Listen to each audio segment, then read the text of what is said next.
Assalamualaikum warahmatullahi wabarakatuh. Kita jumpa lagi dengan pembelajaran pesawat sederhana untuk materi kelas 6. Anak sekalian, kita mulai dengan baca basmalah. Semoga kita lebih paham dengan materi ini. Pesawat sederhana. Tujuan pembelajaran menjelaskan pesawat sederhana yang dapat membuat pekerjaan lebih mudah dan lebih cepat. Ini adalah tujuan pembelajarannya. Baiklah, sekarang kita lanjutkan jenisnya. Jenis-jenis pesawat sederhana. Ini jenisnya. Coba lihat, ini ada gambar yang bisa kamu lihat. Pesawat sederhana adalah alat-alat yang sederhana yang digunakan untuk memudahkan pekerjaan manusia. Jadi seperti paku, ini adalah pesawat sederhana. Jadi alat sederhana yang digunakan untuk memudahkan pekerjaan manusia. Sepeda, skop.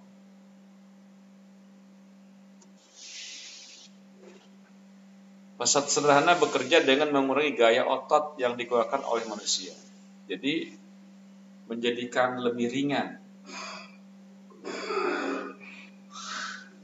Energi menjadi lebih ringan untuk bekerja. Nah, yang pertama adalah pengungkit tuas. Apa itu? Alat yang digunakan untuk mengangkat benda dengan bertumpu pada satu titik. Seperti apa itu? Ini dia.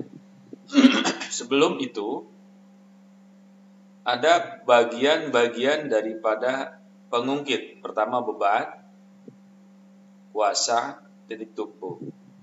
Beban itu apa? Berat beban atau benda yang diangkat.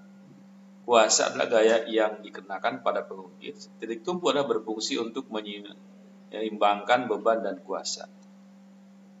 Ini dia, ya. Pengungkit golongan 1. Coba lihat gambarnya. Ini golongan 1, ya. Ini titik tumpunya.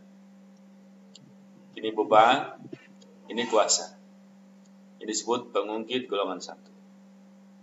Letak titik tumpu berada di antara beban dan kuasa. Letak titik tumpu berada di antara beban dan kuasa. Disebut pengungkit golongan 1. Contoh, gunting. Ini bebannya, ini kuasanya, ini titik tumpunya.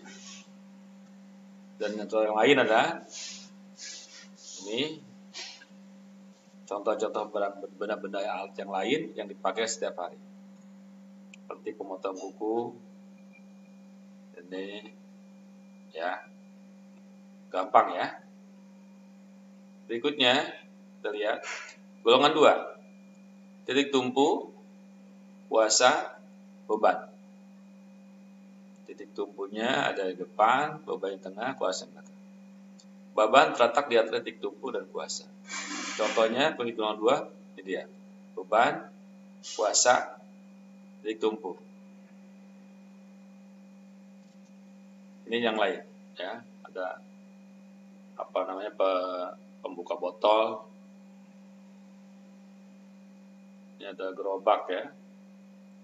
Berikutnya adalah golongan 3. Titik tumpunya depan, bebannya di belakang, kuasa tengah. Kuasa berada di antara titik tumpu dan beban.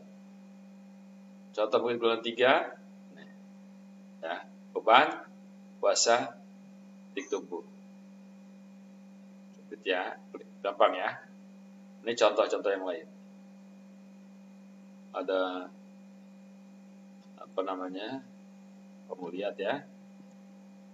2 bidang miring. Pisau.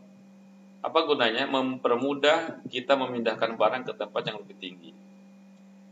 Benda akan terasa lebih ringan karena gaya yang diperlukan menjadi lebih kecil. Ini bidang miringnya. Tapi kekurangannya, jarak yang ditempuh untuk memindahkan benda menjadi lebih jauh.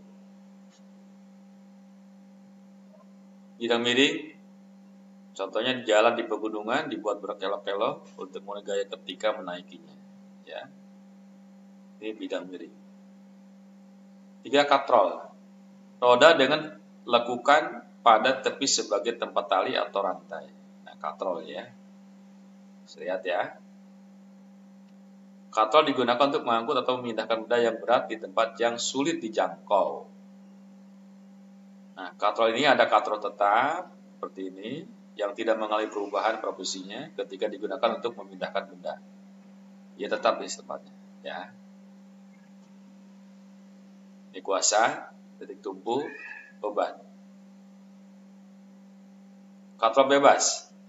Katrol yang mengalami perubahan pada posisinya ketika digunakan untuk memindahkan benda, ya. Katrol yang mengalami perubahan pada posisinya ketika digunakan untuk memindahkan benda. Ini pindah ini, ya. Kuasa ini, titik tumpu, beban. Kemudian katrol rangkap atau majemuk, perpaduan antara katrol tetap dan katrol bebas yang dihubungkan dengan tali. Ini kuasa, titik tumpu, beban. Kemudian roda berporos, yaitu pesawat sederhana yang memanfaatkan gerakan berputar roda yang berpusat pada porosnya. Roda berporos ya. Ini poros. Terima kasih. Semoga bermanfaat ya.